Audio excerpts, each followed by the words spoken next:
But anyway, this company that's like, I don't even know what their whole idea is that the way we go about health and well-being is wrong, and we need they want as a company to sort of dispel the myths of and be more truthful about revealing the science. And there's a huge element of like conspiracy theory in it, and I'm kind of like, I don't know about this, but then part of me is like, look, it's a freelance job. They pay me to write articles about climate change or whatever. What the hell? I'll make a little money on the side. We'll see. It sounds kind of interesting, though, because, I mean, it is... Well, so it sounds like there's, like, the availability to slip into conspiracy theory.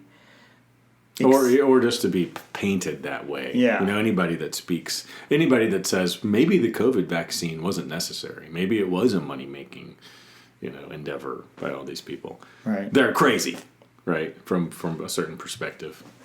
Of course, there's another perspective that's like, damn right. Right. Yeah. But the guy, the leader of the company, whatever, the head of the company, he lost a job at a university in Belgium, maybe, because of his reaction to the COVID vaccine. And of course, there's two ways to paint that, right? That's because he's a lunatic or a right-wing whatever. Or maybe he's So he was saying that it was unnecessary. Yeah, or that maybe we did this wrong. Like maybe we were wrong about this approach, and how come nobody's like willing to say. I'm not even really sure. I haven't looked at the actual things. Here's my question about that is, so I don't know exactly the answer to the question, of course, with COVID and the vaccine.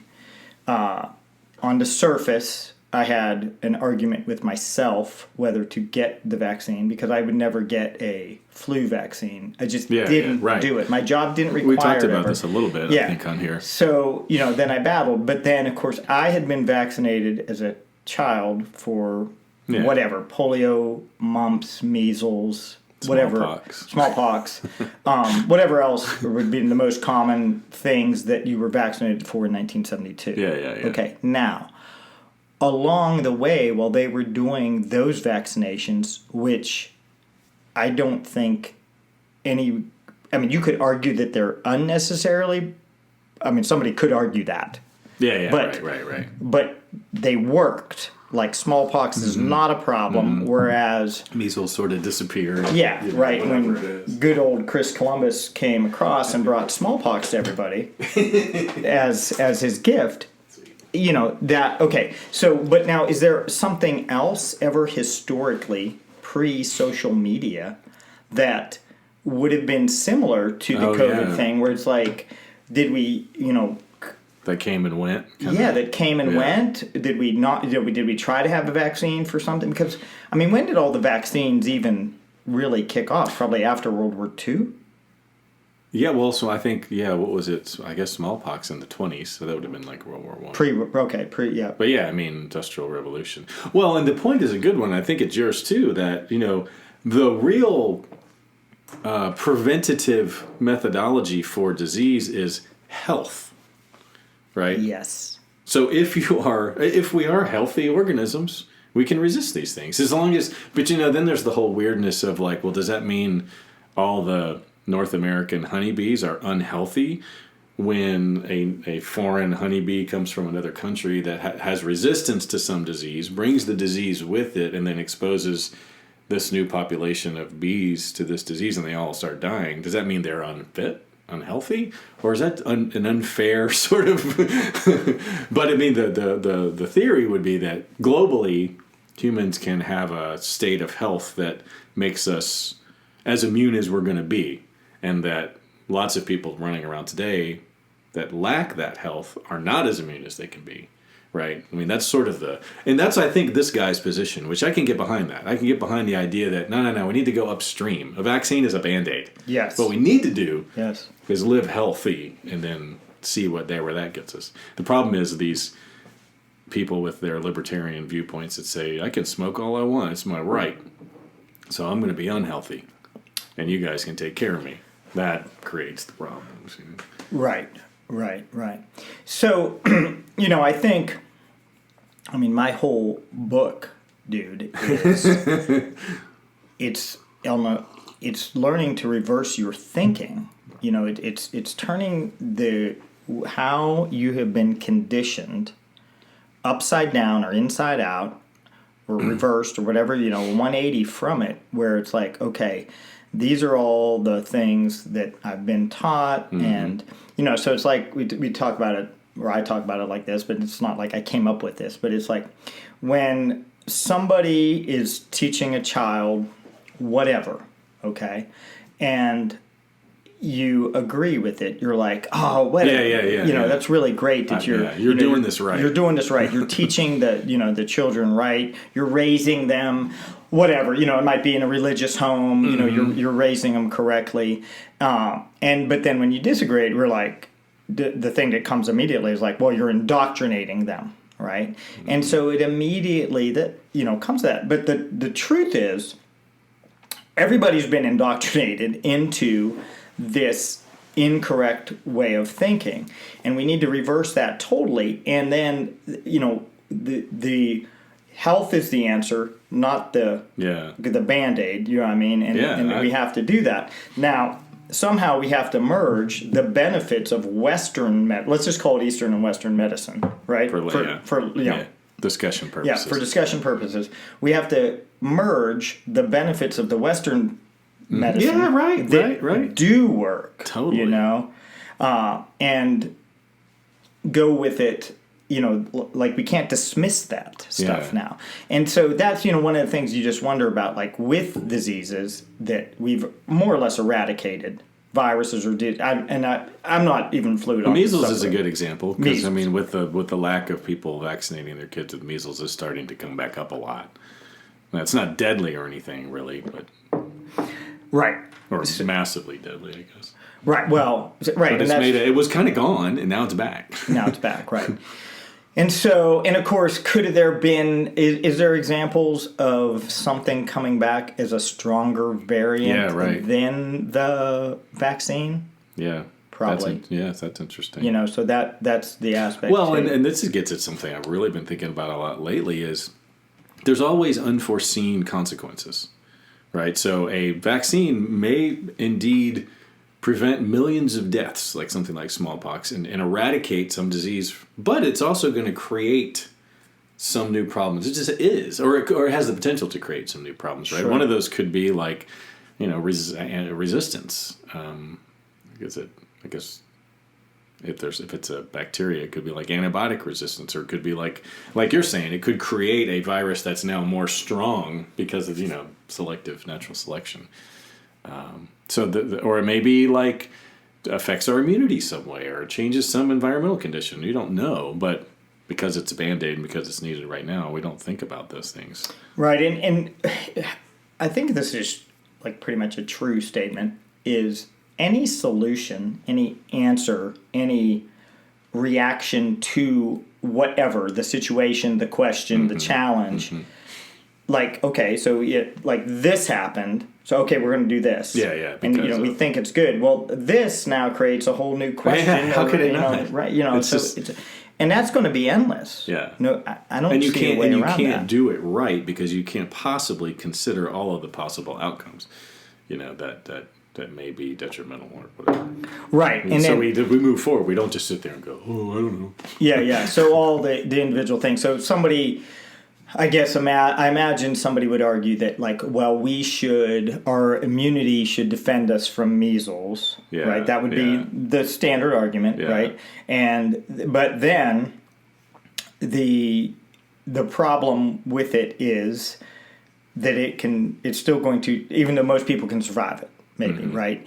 That it's still going to take some people out. Yeah, it might kill the old people. And so why really risk it? And of course with polio, so I had a teacher in high school that had been subjected to polio or suffered from it, however you want to say that, where he ended up walking with a limp and, and stuff. And of course it's like, well, I mean, he's passed away now, but it's like, if you ask him, I bet he wish he could have been vaccinated for polio. Yeah, right. I would have much rather not gotten polio.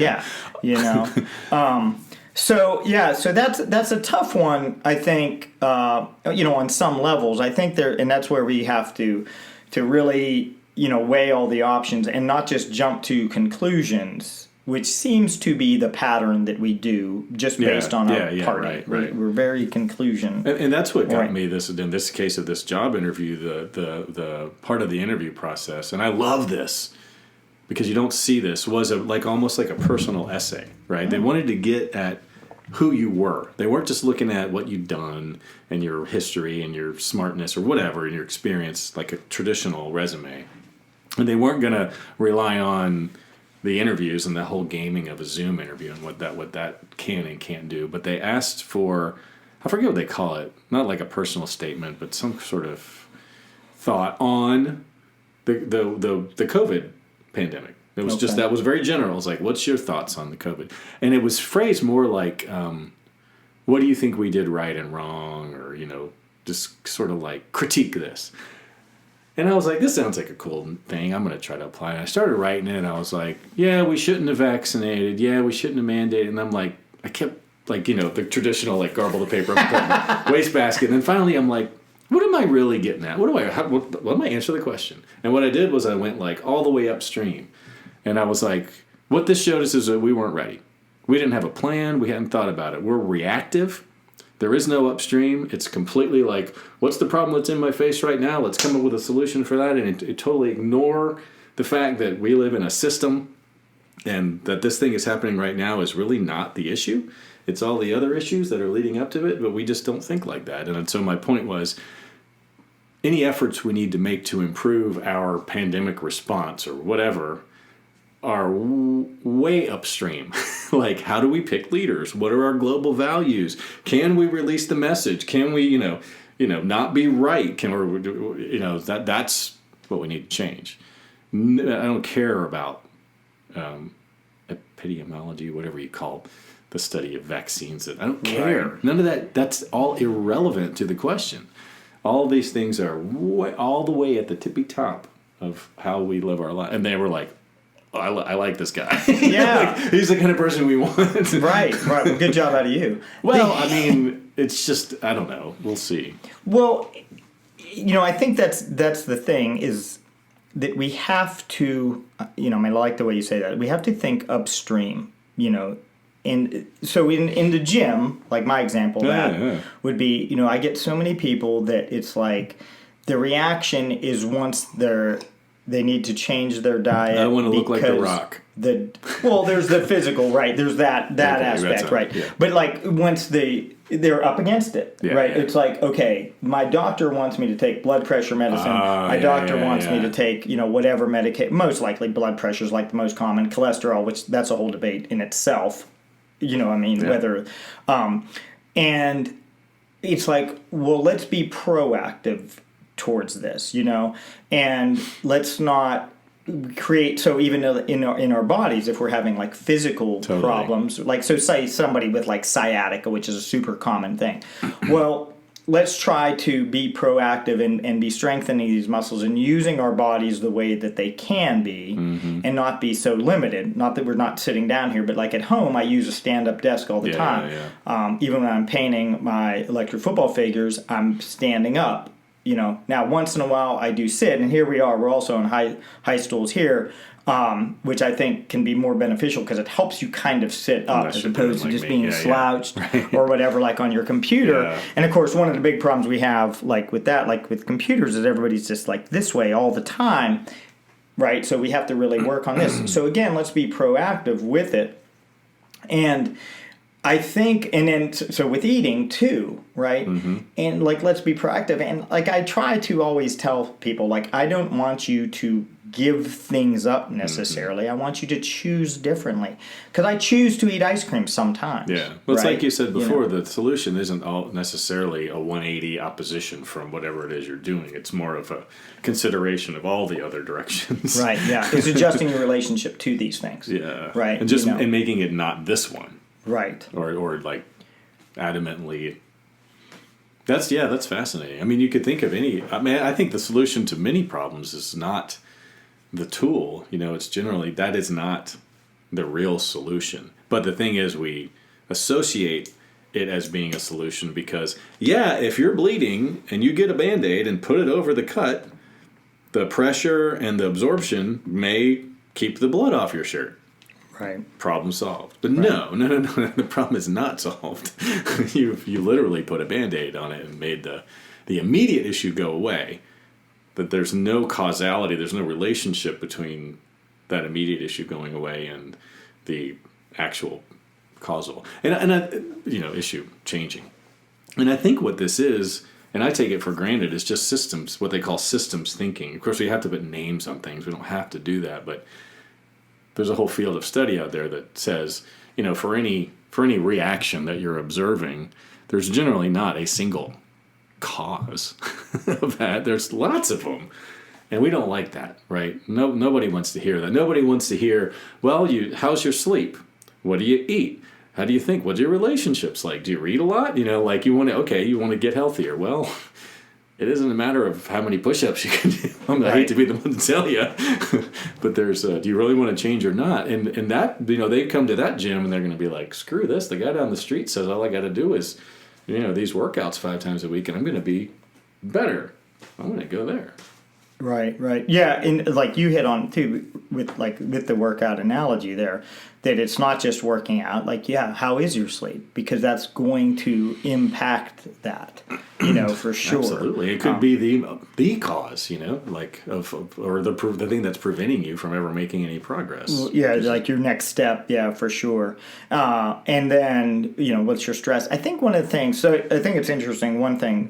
So I don't know what episode we were on, but prior to that note there, I had no notes for this show. So, nice. So we didn't really have a thing to talk. But I think it's always interesting, these cliches or these, sayings or parables or whatever that that's true. Well, yeah, stitch in time saves 9. Mm-hmm. And that's what we're talking about. Like that's if we start taking care of these things in advance, if we go upstream of it, we don't have to get ourselves up against this wall where now it's such a dire situation, and so I think that's the thing, because the last two episodes we talked about global values, and I know that this comes up so in fact my one friend, when the war in Ukraine, I think relatively first started here, he kind of asked about how, what do I do? And my answer, not surprisingly, was the things in my book. Yeah, right. And that, he's like, well, that, wasn't that he didn't think so. It's not the answer he wanted to hear. But that wasn't the answer he wanted to hear because he wanted to know what to do because we're up against the war now. Can I send him a check? Yeah, right. And it's well, I get that, but that's, and he's not wrong. We need to still do the things. We're here against the wall. We're here against, the war with Russia and Ukraine, and we need to do things. Mm-hmm. Okay. But the problem is we need to stop these wars from ever happening, right. And it's we're constantly in this state. And it's just well, why are we constantly in this state? It's what are we doing wrong? And of course, some, people would be, first of all, you always just point across the board and be well, they're wrong. Yeah, it's all their fault. Yeah, well, that's not it, And it's well, what are you doing wrong? And it's just because how many religious wars are there? And they're causing the problem. And it doesn't mean, of course, that we've talked a million times, don't throw all the aspects of religion out. Yeah, that's not what I'm saying. Right. Again, we're not picking one. Yeah. One cause. So that's, I think, the thing that's so important. That's where I got to with my book, where it was okay, this is what you really do. Mm-hmm. And again, this is what it looks like, when you're participating in whatever this thing is. Right. How your individual behavior will look. Right. And then you're going to have your talents, your skills, your personal gifts. Maybe you're, super intelligent and you're, some kind of engineer, or you're the whatever virologist right. working. Yeah. You know, I mean, that you need to do that. And it's like, so yes, we need to be able to respond immediately to things still, but the long-term goal is still to shift the patterns before we need to switch the patterns, because that's what it was. Because that's like what we're saying, like with systems, right? Yeah, well, systems. This is so great because you're the example of the exercising. You can lift that modality up and just apply it to society. It's like we've gotten to a point as individuals where we are less healthy than we need to be. And so we need now to figure out a plan. We look for a plan that's in the shape of a pill or an exercise regime or very singular variables and then implement those plans, and it doesn't work. And then we end up in these cycles and we just lack the capacity to see what we really need to do is apply a systems model to this whole thing, which nobody wants to do. We're not equipped to do. None of our systems support, as good as democratic electoral representative democracy is, it's not really good thinking in the long term. We're making decisions based on like 2 to 4 years, and then we're just making those decisions again. There's no, so it's easy to sort of see what we're doing wrong. And I think the single word based on what you're talking about before is the first thing we have to do when the problem is in our face is understand the problem. We don't ever do that, because in order to do that, you got to consider all these variables. And I hate to cite my podcast or sort of my own work, but I just did a podcast on knowledge plus experience equals wisdom episode on this that references my dissertation work. And I feel like I came at my dissertation work from a really unbiased, what I would call sort of authentic perspective. I developed a question. Right? And I said, I want to know about this. I wasn't going, what do the scientists do? What am I supposed to do? Show me the rules and I'll just follow the rules. I didn't do any of that. And my advisor and my committee were just like, they just ignored me. And they gave me the freedom to do whatever I wanted to do. And what I concluded was that I took a whiteboard, kind of like we do, and I said, I like fish and bugs that live in streams. So let's put them in the middle. This is the thing. There's fish and bugs in the streams, and we don't really understand why sometimes they live and sometimes they're healthy and sometimes they're not. And, what's up with that? There's all these little singular variable things, like lots of studies. The whole history, 50 years of this would be like, if the water gets too warm, fish don't like to live there. If you put a bunch of poop in a stream, the bugs die. These very like single relationships. And I just went, let's take all that stuff and just throw it on the board with the fish and the bugs in the middle. And it ended up being this giant thing, which included things like aliens landed in the 1950s and released a toxic substance into, whatever I could possibly think of. And early on, I actually went and presented this at a meeting, and I had a big poster and this big thing in the middle with 1,000 variables with arrows all pointing toward the fish and bugs, basically showing the theoretical model. Here's the system that somehow does whatever it does, and it all goes here. And people laughed. They were like, "You're an idiot. This is the dumbest thing I've ever seen. What are you telling me?" And I just said, "I'm telling you what I'm going to do. This is what this is for. This is my proposal. I'm going to do this research." And the bigwigs, like big people, people I admired were laughing at me, and I just, I didn't care. I was like, no, this is the right way to do it. And then what I found out is through scientific rigor and by using tools from different fields of study, not just the hard sciences, but things like sociology and, therapy and counseling, there were tools that people had developed to sort of think like this. And I brought them over into this new field. And what I found out is that some of those little things were unimportant. Get them out of there. I reduced it to maybe 100. And then I could create a whole bunch of different arrangements of those things, right? Well, maybe this influences this, and this doesn't do this directly, but these two things out here have something to do with each other, and when they interact, now there's an effect. And so I just put them all through this model, like a giant filter, right, of thousands of iterations, which is something you're not really supposed to do in science. It's kind of like throwing spaghetti on the wall and being like, oh, that's stuck. But that's what I did. And at the end, I ended up with like a handful of these models that showed these elegant predictions of how when humans did this, built a mall, this changed the landscape surface, and this created more erosion, and this changed the shape of streams, and da-da-da-da-da. And these models showed when this happens, the fish die or whatever. And when this happens, they do good. And now, now that I've retired from that career, it's one of the papers that gets cited. Like, it's inspired a whole field of study that basically says, oh, this is a cool way of looking at things. But it hasn't taken over. Like, there's still a bunch of people that are traditionalists, right? They're like, you can't do that. That's dumb. That violates all these rules.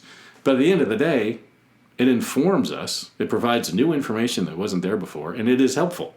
Right. So what's wrong with it? Yeah. Anyway, so that's what I've started. This is the way I look at the world. So if you come in and say, my blood pressure's too high, I'm going to go, all right, get out the world's largest whiteboard and start throwing crap up there, as a way of answering the question, like, what's wrong with that? Right, because it's not a simple one-to-one thing. Yeah, it's outside the norm, so it's hard to get published. It's hard to get people to talk about it. Right. It's so different and weird. And you were breaking the rules of that. Yeah, and some people just got mad at that. Sure. You can't do that. Sure. So let me just ask on that. Sorry, that was a long rant. No, that was, way to go. That was totally awesome. But it applies to what we're talking about. Yeah. I mean, it would almost be really interesting to really see that, to like maybe really understand. And I guess here's my question on that is, did you see, like, once you narrowed it down, let's just use the 100 number. Yeah. Okay, so there's 100 things right out on this whiteboard. Were you basically able to go, okay, really there's 10, and there's these 12 are under this, and these 6 are under this, and these, totally. Whatever. It could be anyone. It could That's be just how it one came thing. out. And it was using a iterative model tool, like a non-subjective set of tools, right? I tried to be as objective about that process as I could. Right, and so I guess my question then is, was that like the upstream model, basically? So you're here. Yes, it showed you the in stream. Bottom, and now it's like, you could talk about. So you'll be able to come up with an example, but you could talk about like the streams. Rerouting a stream or something, right? Mm-hmm. But why did the stream get rerouted? Right. Well, we built a mall. So we built the mall because of this, which actually then you could go back before the mall even built. See, that's where my career would have led, is to I got to bring in some some other people that know about this other stuff that's driving this human behavior. To all the things.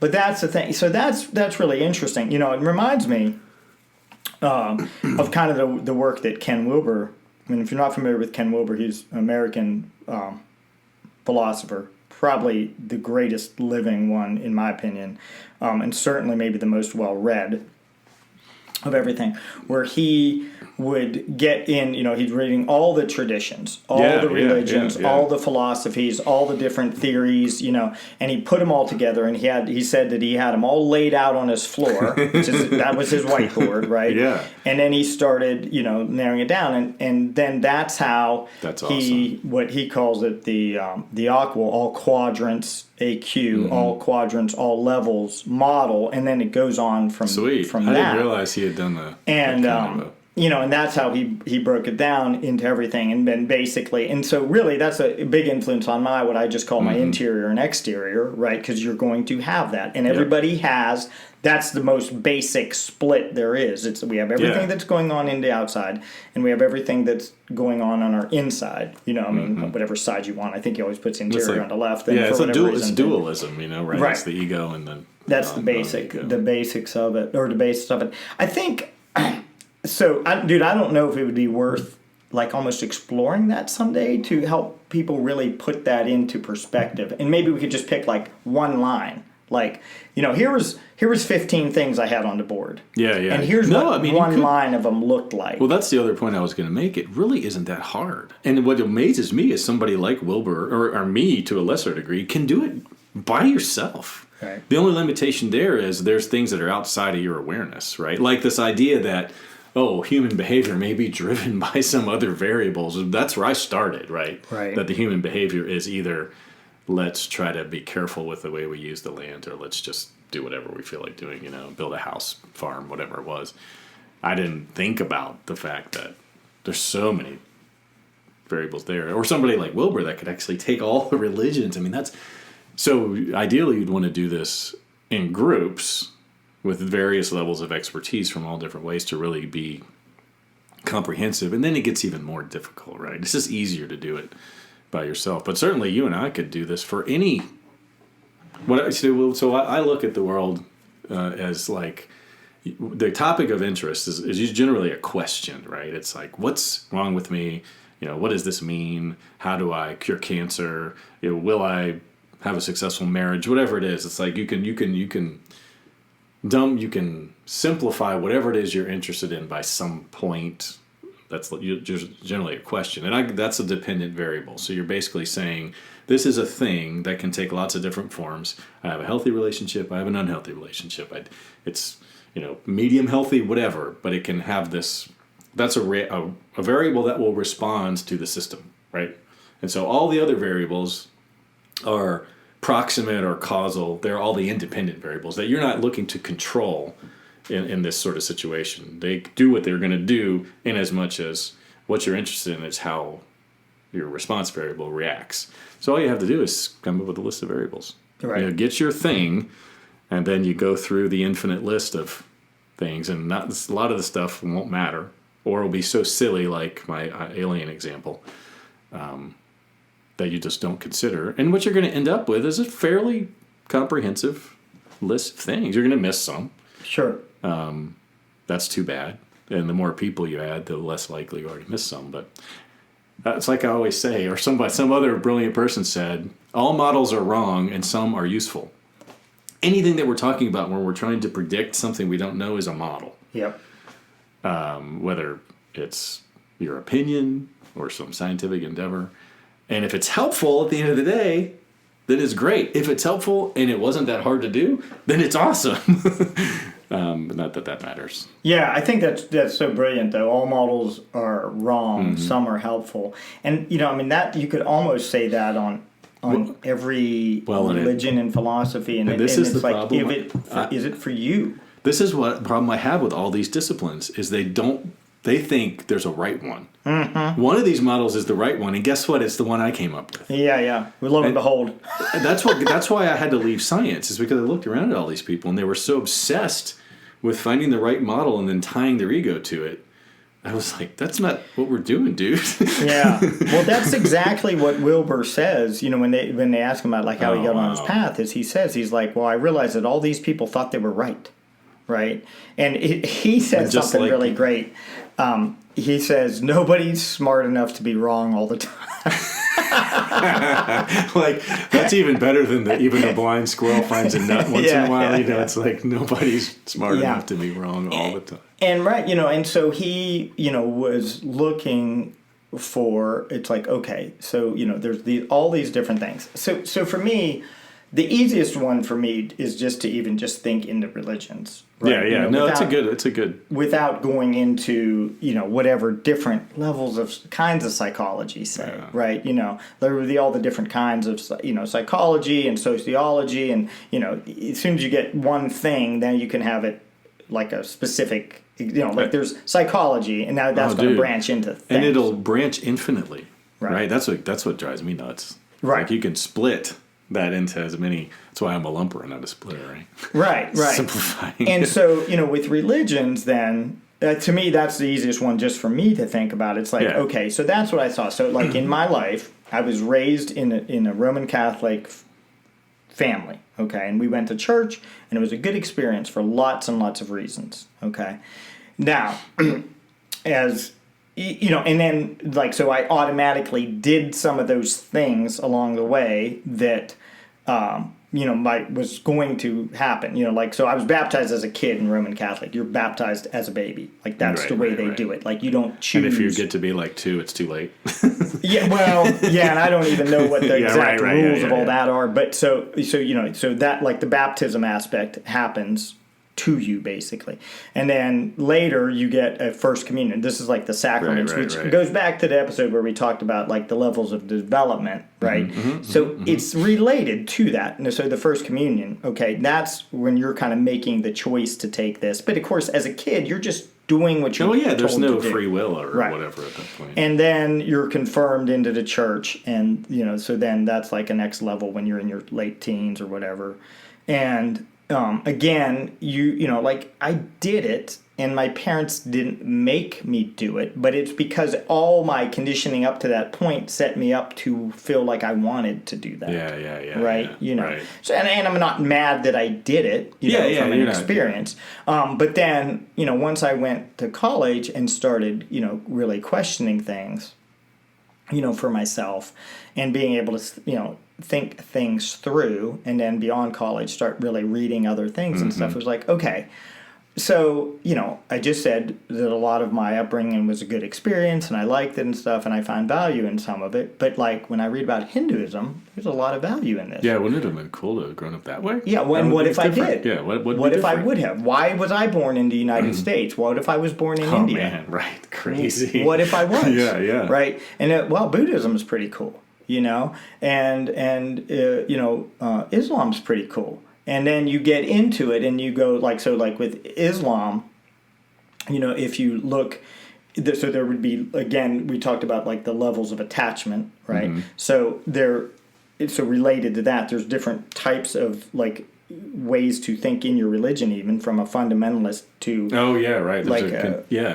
You could think like a mystical level. So the mystical level of Islam is a Sufi, right? So you may have heard of like Sufism, and like the whirling dervish, right? That's part of that tradition. And so, like I think back to like being a childhood and like hearing of a whirling dervish, not getting it connected at all in my life to religion or same thing, what that is. Not. And it's like when you read about that, I mean, so I never identify myself as any religion now, like specifically, but when I'm reading about Sufism, I'm like, that's cool. This is good stuff right here, And then, I could read, maybe it might be called, again, with these names upon names, mystical Christianity. And I go, oh, yeah. This is good, And you read about Taoism and you go, this is good. Yeah. And so it's like, okay. So now it's like, there's clearly things that are true in all of this thing, And then it's like, well, why are we having problems? If this is, Islam itself like means peace, why do we fight? Well, fair enough. That's a good question for that problem, but it doesn't dismiss all the people that identify themselves as Islamic as not peaceful. Right. The ones that aren't peaceful aren't peaceful. So the Taliban is not peaceful, right? But KKK and Christianity is not peaceful, and they both think they're right. Is the thing. So that's where, like, I really started to...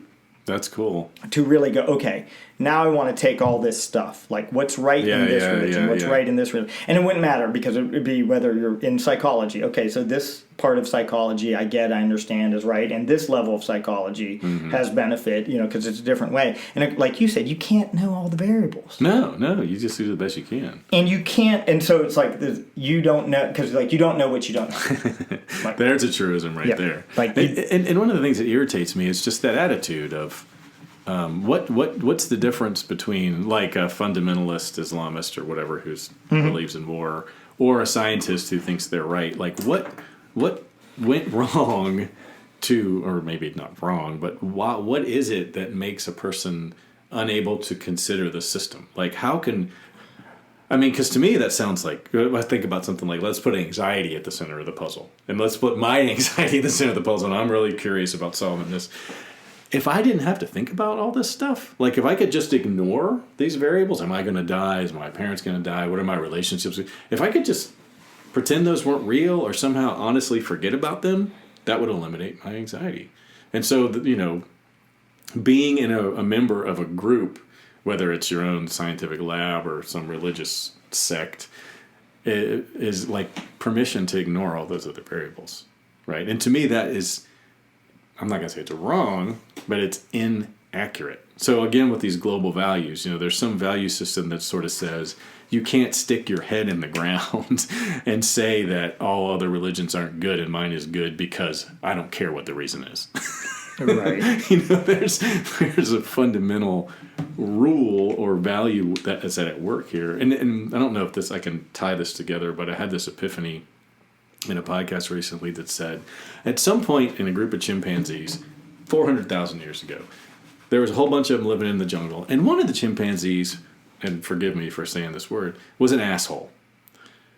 They couldn't talk, they couldn't write, they had some basic forms of communication, but I believe it is correct to assume that that group of chimpanzees figured out a way to deal with the asshole, to make him not take over the group. They didn't just go, oh, he's right and we're wrong, which is the picture that we paint of these things, that like some powerful ruler made everybody believe this religion or said that they were king or convinced people to build their pyramids or whatever.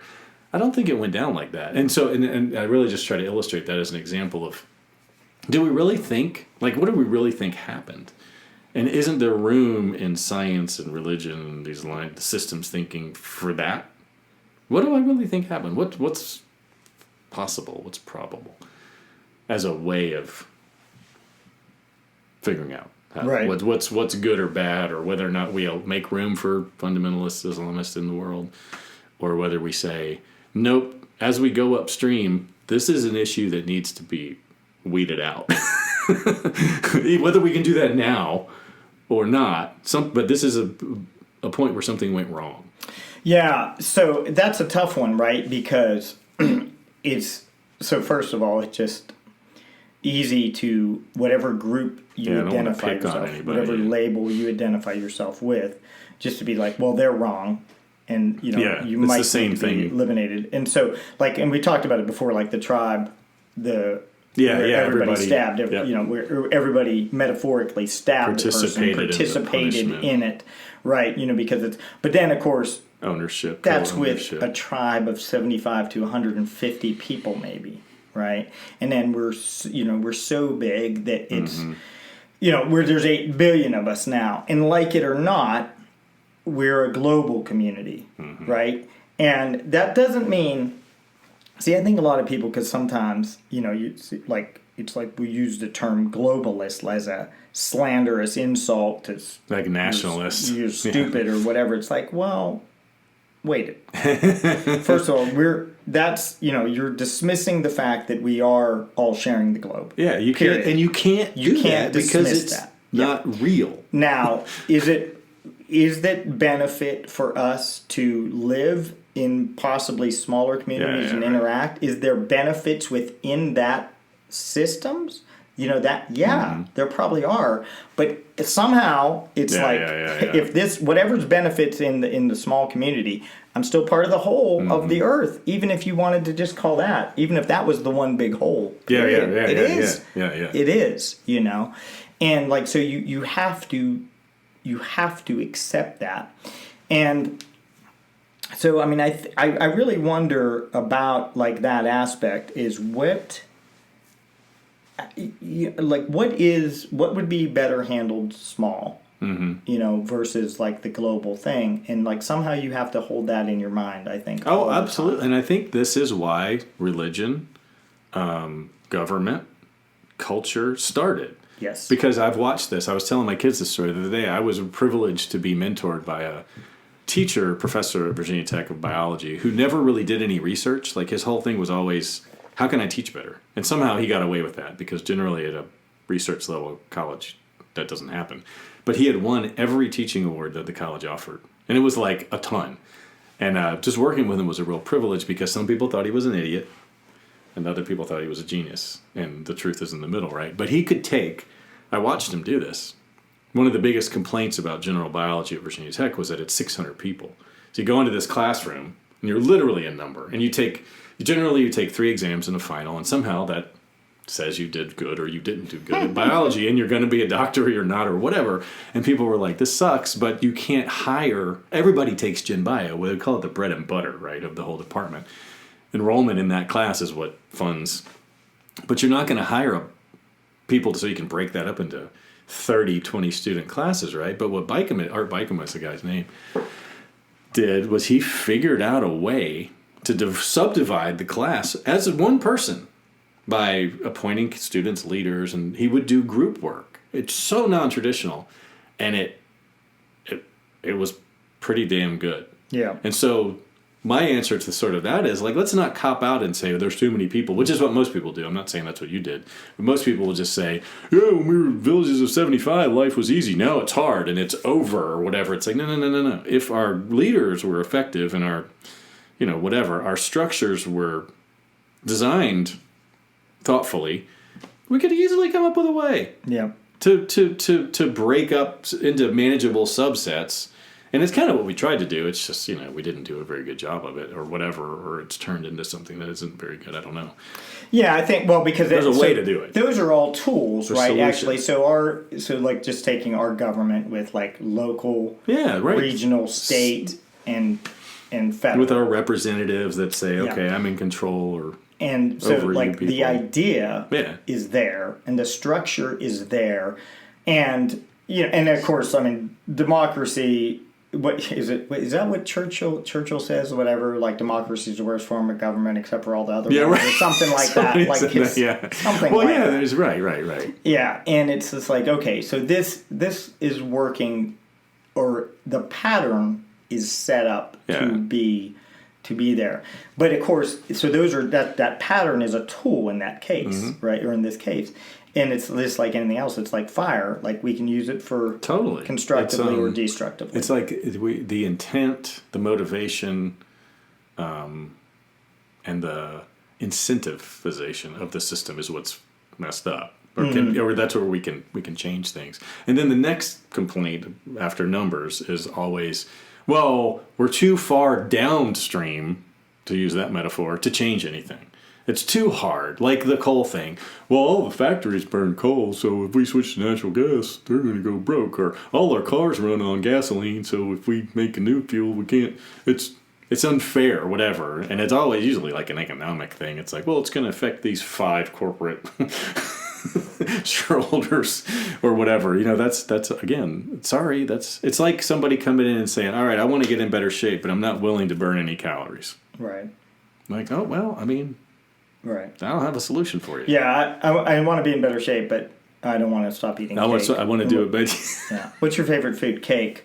Well, what do you like to eat? Cake. What are you willing to try? Cake. Yeah, it's like... What changes are you willing to make? None. And I think that's the big thing, and that to me it comes down to change, which is hilarious for a lot of different reasons. We like technological change. We like change that makes our lives easier. But we don't like any other kind of change. We don't like to make sacrifices or compromises or anything. We don't like to give up anything unless it benefits us. But we live in a universe defined by change. Right. If there's anything, like, what is it? Hand grenades and... What do they Horseshoes say? and hand grenades. Yeah, close doesn't count. Yeah. Like it doesn't... You can't ignore the fact that things change. Yeah, is it close or close? Yeah, it's like... I don't know. Almost. I don't know. Yeah. I don't know where the analogy is there. If you're not willing find that to, real quick. it's like people that deny evolution. I want to be like, do you know what the definition of evolution is? Change through time. You can tell me that doesn't happen? Right. Then you're going to deny that, and maybe that's a wrong way of looking at this, but I think that's why I come back to global values every time. There has to be a set of 10 commandments that sort of we're not allowed. It's like the super physics. You can't break the laws of thermodynamics, right? You can't because they're true. Well, I look at this set of tenets, whatever it is, of global values as being the same thing. You can't say things don't change. That's like one of the rules. Yeah. You have to everything changes. You have to treat everybody else with the same respect and care that you treat yourself, because we're all connected. To deny that we're all connected molecularly, some deep, meaningful level, is wrong. Or wrong isn't the right word, but you no longer get invited to the party. Real quick, that definition of evolution, just change over time. Change through time. Through time. So I think the interesting thing about that is like that's there's what's physically going on with us, and then there's the evolution of our individual mind and collective mind over time. Yeah, the right? time thing is really weird. Yeah, and it's just like that has to happen. And so then those changes might just be, or at the time, it's an obstacle. And so, we problem like to solve. It's a problem to solve. It's the obstacle. It's whatever challenge that you are facing. And so life is continually these obstacles. And it's a chance to grow or demonstrate all the time your state of being, right? Totally. So over and over and over again. And so like sometimes, and people would, like in Buddhism, life is suffering.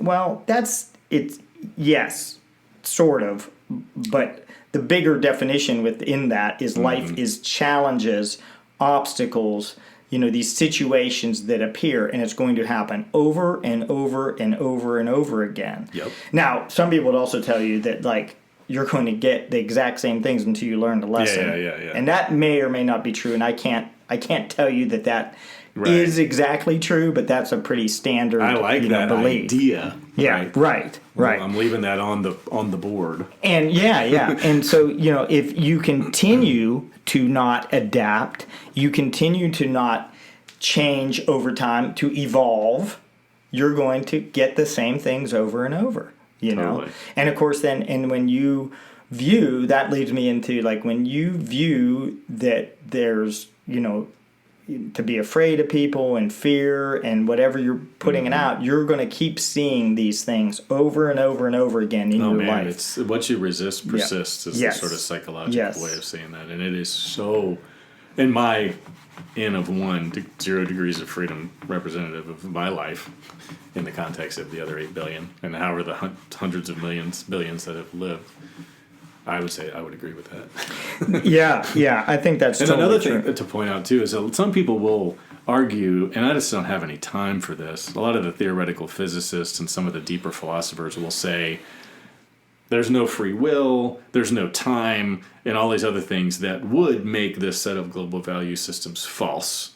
So, there's potential for there to be an even more upstream realm that's just like Homer Simpson's brain in the 3D Simpsons episode that just, nothing makes any sense, but that's not of any interest. There's no use in that. That model has no use to me. Right. And I can't see where it does. And so there's a line of navel gazing that I won't go past. I mean, I'm trying to be relevant. Yeah. Well, I think, like, that's something I come to repeatedly in my book is I do believe that there is a realm beyond this realm. Yeah, right, exactly. And I may be right or wrong. The unknowable. But I'm totally cool with that. But no matter what, I'm here right now. Yeah. And if I am there in another realm, you know where I'm going to be?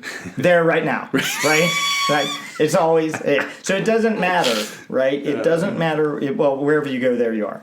Yes, it's as simple as that. I've never seen that Simpsons episode 3D. I'll have to look that up. Yeah, it's like the first one that's weird. It's like not drawn on paper. It's like a computer. Yeah, and it's Homer's 3D. And he's like, look at me. And he's like in his brain. And of course it's empty. And just the artist's depiction of what that fifth dimension or whatever that is looks like. Plenty of people talk about and study and research that. Right. And whether any of this stuff down here matters. But I mean, I'm not there. And I don't really think it's outside the dimensions of Ken Wilber's floor or my whiteboard. Those are different types of questions, but just making room for that. Yeah, and I think that's fun to think about, but at the same time, it's like, man, if you can't figure out how to get along here, let's solve that first. Yeah, I don't care. Because that's going to help us get there. How many billions of galaxies there are? Like, there's this meme or YouTube video out right now. Now that we have this Webb telescope, shows us how much bigger the universe is, and it's giving you this relevant spatial scale thing where it's like, you think our galaxy is pretty big. Well, there's like 50 billion of them. And it's like, okay, that's too far for me. I do actually have boundaries of relevance that I've created that, maybe are less important. I like that. Boundaries of relevancy. Well, yeah, that's the thing, because whatever's in the middle of this is another, maybe this is for next time or not important. But to me, there's there's a spatiotemporal scale that's important to things. So if you're looking at a universe, whether or not you are interested in individual foxes in the context of that universe, that's probably like too different a spatial scale. You're probably looking at other planets, you know what I mean? So there's a relevance issue. And if you're looking at a process that takes microseconds, you might not be as interested in things that take millions of years. Although the reverse is true, and this often closes back in on itself, that sometimes the smallest things, like the Big Bang, atoms, require billions of years of consideration. So it's not always true, but there's this, relationship of time and space where generally as things get bigger, they take longer. Right? Or if smaller things go by quicker. That's all I'm saying. And so you don't necessarily need to look at the whole of everything. You can sort of narrow your focus a little bit. But of course that can be wrong too, because you might totally miss some long-term process that actually is important to a short-term. And that's too much, probably. Well, I'll close with this. I listened to this interview with Neil deGrasse Tyson, who's just written a new book that I read that's fantastic. I can't remember the title of it, but I love this guy. I have a lot of criticisms of him, but that's not important. Sure. And he was talking about Back to the Future and what was wrong with Back to the Future. And he said the big thing that's wrong with Back to the Future is he goes back in time in the Twin Pines parking lot. Right, and he goes back 5 years in time, and he shows up in the exact same spot, except it's a field, right? And he's like, that wouldn't happen. Unless some very specific things happen, because you got to think about the Earth is rotating through space. So sure, he went back in time, but unless Earth had gone through a complete orbit and showed back up rotating at exactly the right point, the space that he showed up at that time could have been completely different. So if he went back in like a week, the Earth would have been way over here in his orbit, and he would have showed up in space. Right. Mind-blowing, right? Right. But he's like, I'm willing to believe that the writers, that time frame they calculated that the Earth would be right exactly there in space when he got back. Right. And interesting, another part of that is that if you watch that, when he shows back up, leaves the Twin Pines Mall, shows back up in the field, the DeLorean knocks over a pine. There were 2 pines. At the end of the movie, there's a shot that says Lone Pine Mall. Probably nobody but Neil deGrasse Tyson noticed. I just thought that was cool. Yeah, that's genius, though. Those guys did that. That's awesome. So that was a very good episode that started like this, with nothing. And I feel like that was really good. And so here's, dude, I would not have this on the close only counts in horseshoes and hand grenades. Because so almost any time, like if somebody says who said something, my first default is Shakespeare, obviously not with hand grenades. Right. And my second default would be Mark Twain. Also, probably not hand grenades. Maybe, like, I don't know the end of his life. Would he have been around for that? Sure, I think hand grenades are probably for hand grenades. Yeah, they may. But so I would not have this. According to this, it's on the internet, so it has to be true. It says that it was Frank Robinson, I think is what it's saying. It said close don't count in baseball. Close only counts in horseshoes and hand grenades. Oh, sweet. And I'm trying to find out if there's... So close but no cigars, actually, that would be related. Yeah. I'm trying to see if this, I guess, is coined by Frank Robinson in the 70s, dude. Oh, no kidding. Yeah. So, I mean, that's... In our lifetime. The close only counts in horseshoes and hand was coined by Frank Robinson. The expression means that coming close to a target is not enough. Huh. That's very interesting. I would not have had Frank Robinson. So now, no, I would have thought that was much older. Yeah, I would have years thought at least. But but when you think about it, the hand grenades has to be World War I. I would maybe? think. I mean, that's really just like gunpowder and metal. Yeah. And then like a release mechanism. Yeah, that they. But I mean, that doesn't mean. Right. That they were. Yeah. Older. Like just now horseshoes would have been. Jeez. Pretty far back, probably. Yeah, that's interesting. Probably. Good job out of Frank Robinson there. yeah, no doubt, man. Nice. Yeah, that was really fun. I look forward to the next one. Yeah, and I like maybe the boundaries, how did you say that? The boundary, leniency? No, relevancy. Like the spatial, to me there's a Yeah, that I'll draw that figure and sort of explain it. Space and time. Yeah. Which is really what Tyson's talking about. Physicists study, this whole idea that things change through time, but they also change through space. Yeah. Well, maybe we'll start there and go see where it goes. We had no plan today, and it worked out pretty well. Episode 20-something. 20-something. Right on. Thanks, Paul. Good job.